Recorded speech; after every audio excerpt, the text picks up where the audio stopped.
आपण आपल्या आयुष्यभराची कमाई, सोन्या चांदीचे दागिने आणि महत्त्वाची कागदपत्रे सुरक्षित राहावीत म्हणून बँकेचे लॉकर घेतो.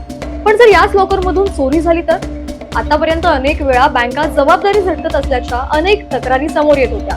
मात्र आता नियम बदलले आहेत. भारतीय रिझर्व्ह बँकेने बँक लॉकर संदर्भात स्पष्ट मार्गदर्शक तत्वे लागू केली आहेत. या नव्या नियमांनुसार बँकेच्या निष्काळजीपणामुळे लॉकर मधील वस्तूंचे नुकसान झाले तर बँकेला भरपाई द्यावी लागणार आहे. ही भरपाई लॉकरच्या वार्षिक भाड्याच्या 100 पट इतकी असू शकते.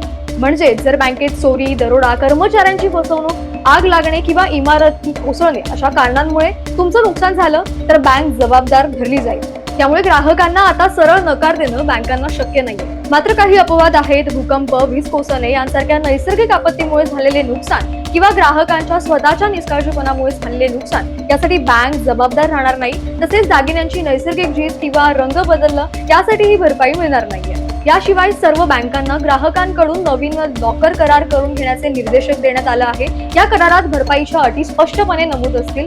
त्यामुळे यापुढे लॉकर घेताना करार काळजीपूर्वक वाचा.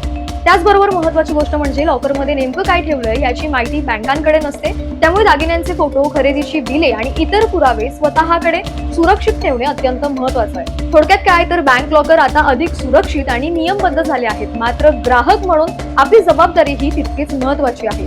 ही माहिती उपयुक्त वाटली तर इतरांना नक्की शेअर करा आणि माय महानगर लाईव्हला सबस्क्राईब करायला विसरू नका.